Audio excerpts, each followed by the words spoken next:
With offices in Radford and Blacksburg, Patrick K. Moore is a client-focused, community-involved law firm committed to you. If a legal issue touches your family, finances, or future, we can help. Whether it's real estate, business law, or estate planning, Patrick Moore welcomes the opportunity to speak with you about your legal issues.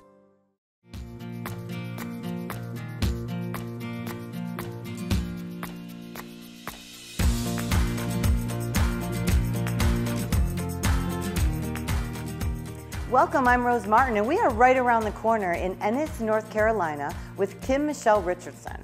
Her book, The Bookwoman of Troublesome Creek, takes us on a journey through Appalachia. Cussy Mary, she's a pack horse librarian. The year's 1936. Work is really hard, and it's really hard to come by. Starvation is real, and discrimination is prevalent. You see, because Cussy Mary suffers from a congenital disease that makes her blue. This is quite a story. Welcome. Thank you so much for being on Right Around the Corner. Thank you for having me. This is a fabulous book, and I can't wait to talk about it with you. And I've got so many questions about Cussy Mary and this congenital disease about turning her blue. But let's back up first and talk about you. As a young girl, things weren't always easy for you as they kind of were for Cussy Mary, were they? No. I grew up under the grinding heels of poverty and raised in a rural orphanage.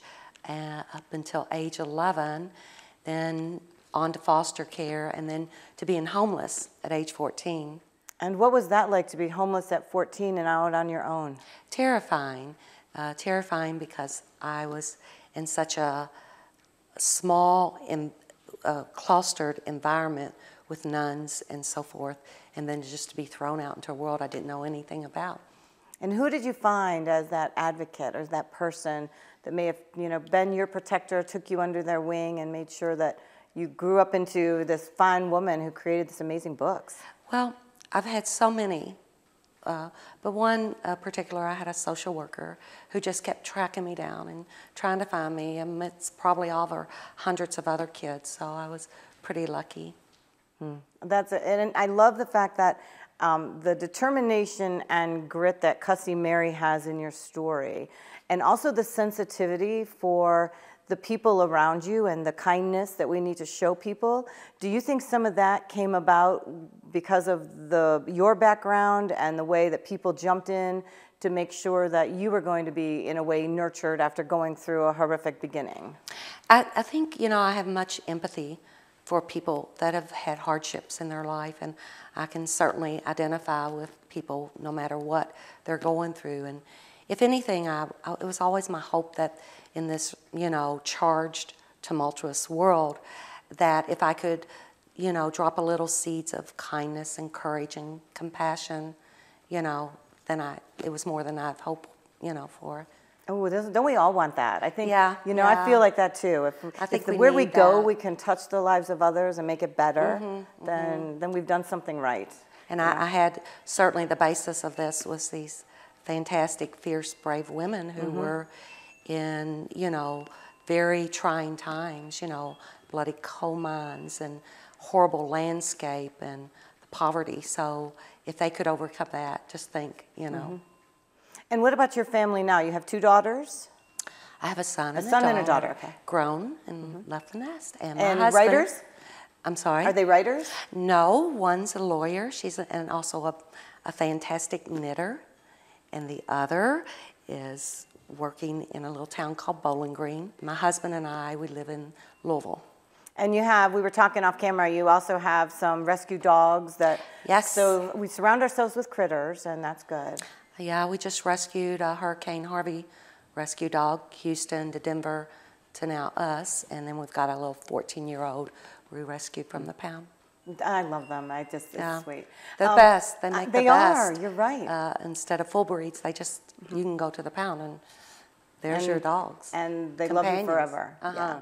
Well, when I was reading about you and the process of your book, I found it interesting that your husband creates detailed maps, or has for some of your books, so as a way to kind of keep the town in your idea of where you're going? So I have so many little towns, that I'm doing. And so if he wants to keep the hardware or the barber shop or the good, dry goods store and keep me all straight, he'll draw an intricate map which in the past publishers have used before in the book. But I can look up and I can see, you know, that's about as organized as I get. Otherwise, there's sticky notes everywhere and pieces of envelopes and so forth. So do you have a special place, or do you write at a big table? What's that process like for you? I have a little desk, you know, the same little desk, and beside me, the dogs, you know, beds, and they're walking.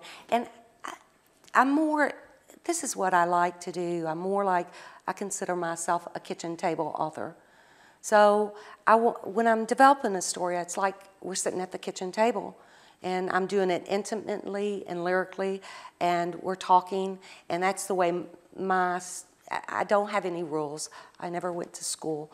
What I do have is an agents that believed in me and just kept pushing me and you can do this. Because the first book I sold, I said, that's it, that's all you're getting.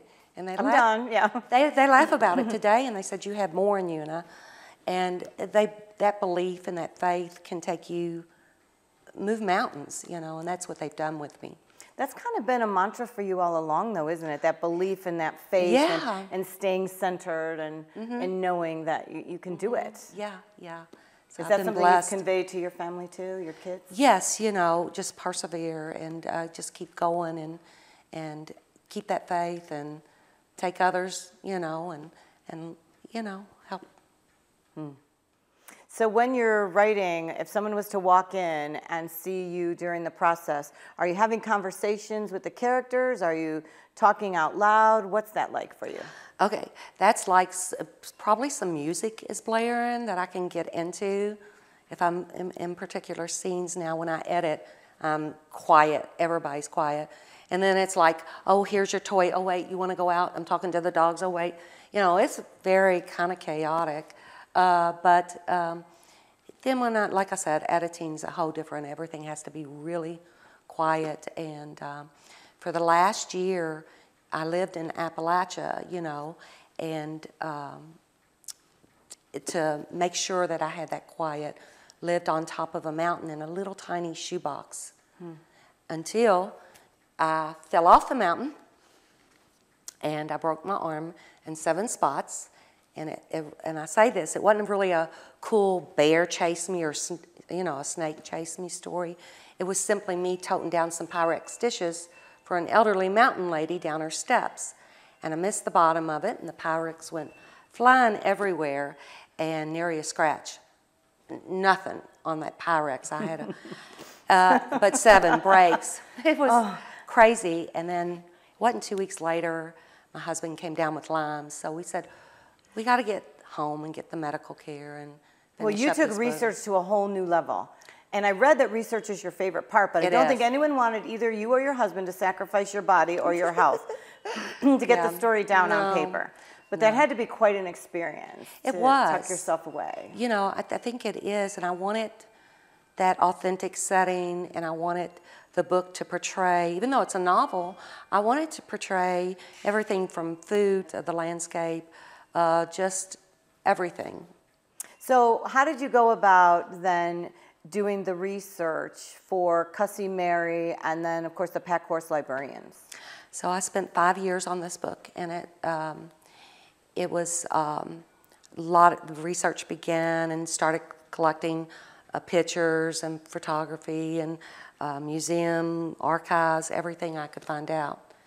And then did the same with Cussy Mary, who has methemoglobinemia, which is a congenital defect. She's not getting enough oxygen in the blood, and it turns her skin blue. And I've got to tell you, when I read that, at first I wondered if it was really true.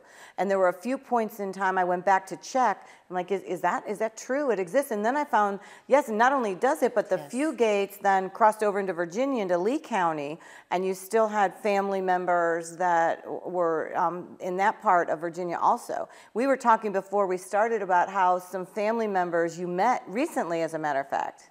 Yes. They're still down in eastern Kentucky, and I met about 5 of them. And also, when this book, The Ark, became available, a librarian out in Oklahoma who had lived in Troublesome Creek, he contacted me. He was reviewing it and just fell in love with it. He was also a Fugate, His name was Douglas Fugate. So he was just telling me how much he admired the book and how authentic it was to him. But the whole idea of the blue people being gone, that's not true, because you met someone.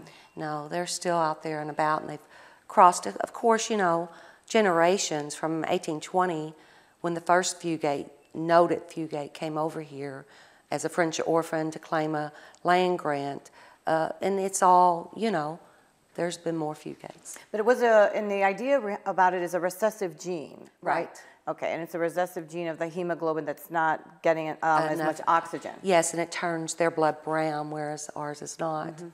So, and you can go online and study about that, or I've left some author notes. It was fascinating. That part of the research was fascinating. Where are some of the other areas that your research took you for this book? Oh, coal mining towns. One Christmas, I had a very quiet Christmas dinner with a fire tire watcher. And though that was then born the Fire Tire Watcher, RC, in my book. So, and he shared a fascinating story about his family, his father working a fire tire and living in it, and he ultimately did that too. And I thought that was a fascinating thing to have one of my patrons, or Cussy Mary's patrons, as a fire tire watcher. Mm-hmm. That would be. And I think that part of it is fascinating for the readers, and it was for me, to be able to go through and think about then the research of where you went, so you could get that authentic voice and you could get the dialogue, which was tricky for me in a couple of places, because I'm reading it over and over, and my co-producer Carol and I were talking, and she could go right through the words, and I know I'm looking at it phonetically thinking, you know, syllable by syllable, you know, and that's a hard balance, because you don't want to strip the Appalachia people of their music and their lyrics. That's theirs. But then you got to be mindful, not the rest of the world is Appalachia, and they're seeing it for the first time. So it was very, very important to be authentic and honest as I could be with it. You know, no strip, you know, not to make them stick-throated, but also not to go overboard. So I have like a relative that lives in a part of Kentucky. I can't even understand their words, you know, a different pocket. But then, you know, so there's a certain balance, so you can only hope that you achieve it for the reader. I think you did. I think it was really a beautiful balance. The other thing I found fascinating was that you actually dug into Appalachian traditions and certain what kinds of things did you uncover? Oh my goodness, I wanted, you know, authentic food and toy making, superstitions, just marrying all that to just make it just, you know, diverse and, you know, enlightening, and maybe giving things to the world that some other people didn't know. Thousands and thousands of hours were spent on research. And the last thing was the mule, Junior. And Junior has become a very much beloved character to many. So for the last part, I was supposed to go over to my friend, Sarah Grun, the writer for Water for Elephants. I was supposed to go down the road and ride her donkey.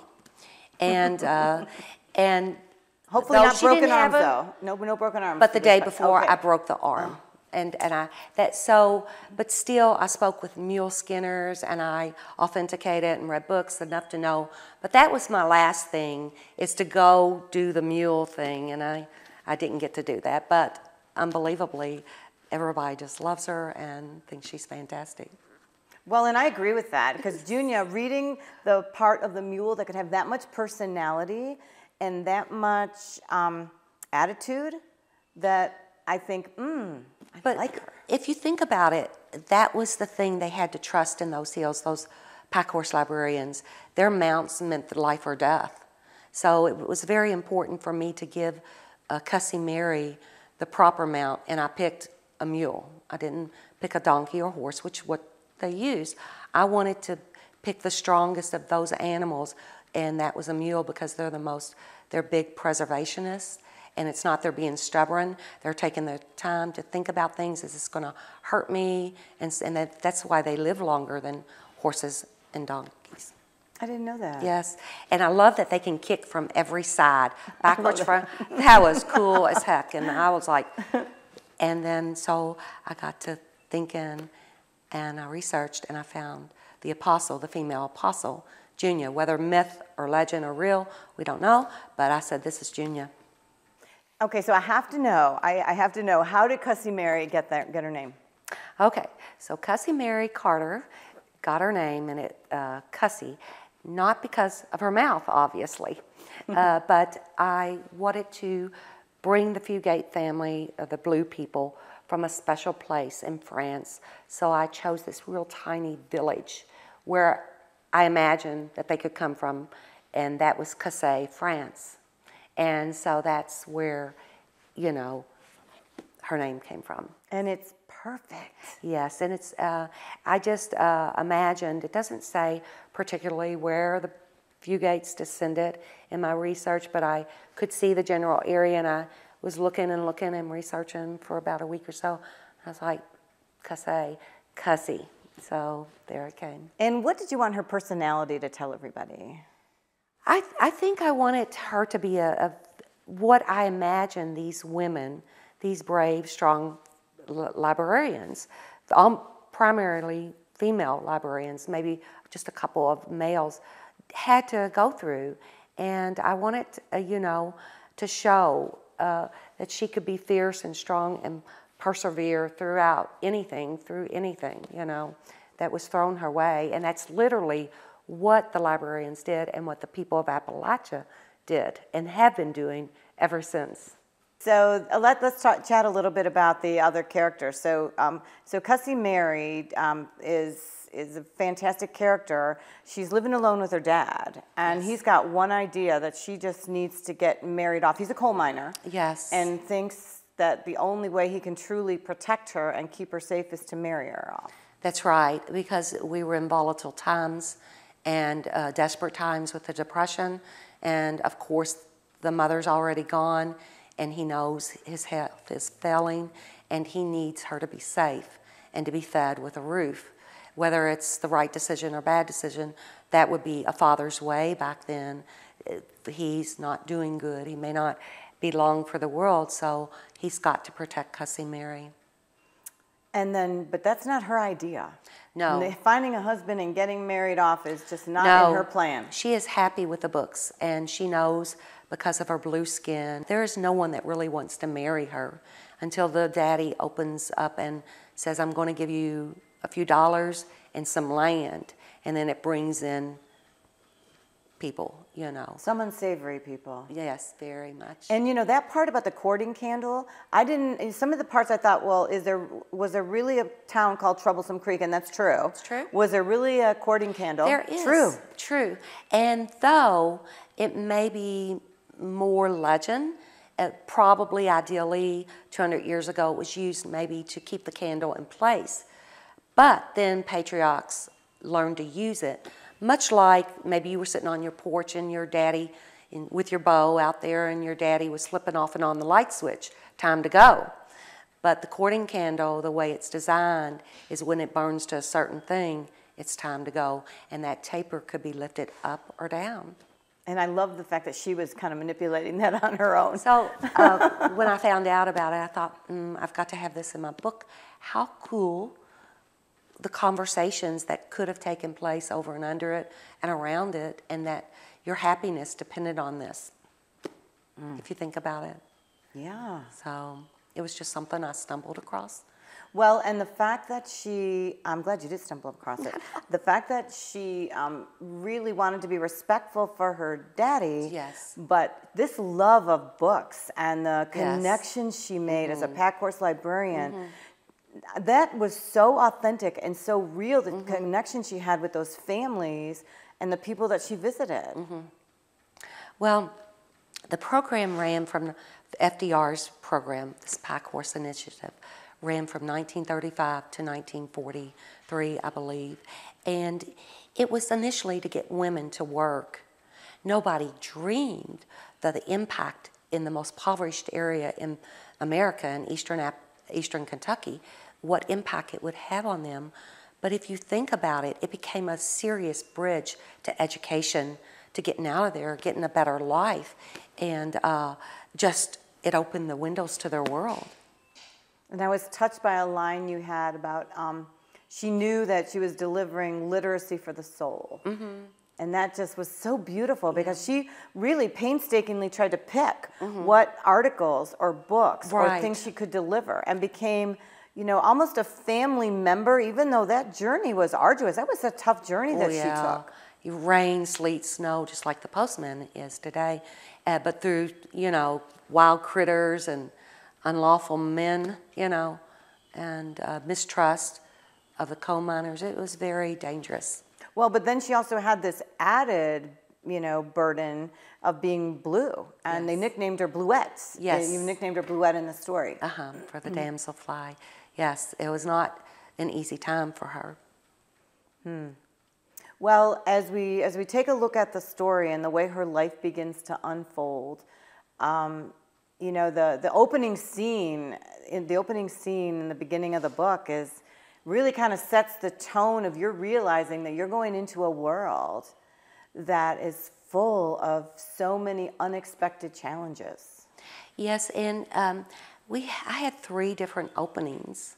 First, I didn't have that there, and when the publisher acquired it, I presented them with 3 different openings and told them, you and your team pick, you know, and I knew in my heart that the opening we had of 1936 and coming in there was the opening that would be the most honest and authentic for Kentucky, and because you are in Kentucky 1930s. And again, just a rough time all over, but even, you know, magnified for Appalachia and the region and what people were having to deal with and go through at that time. Absolutely. The other thing I found in a way was comforting was Miss Loretta. Yes. And having someone who was such an advocate, right? Yes. And a stabilizing force. Is she based on anybody in particular? No, she's just there as I could imagine. She's an elderly lady in her 80s, and she doesn't want them government books there. And she's gone so far as I won't give it away. But anyways, she tricks Cussy Mary into, you know, reading her Bible to her instead of them government books. And by the way, though Roosevelt did pay the Pike Horse librarians $28 a month, he never provided books. The program didn't provide books, their mounts, anything. And I found that fascinating. Isn't that fascinating?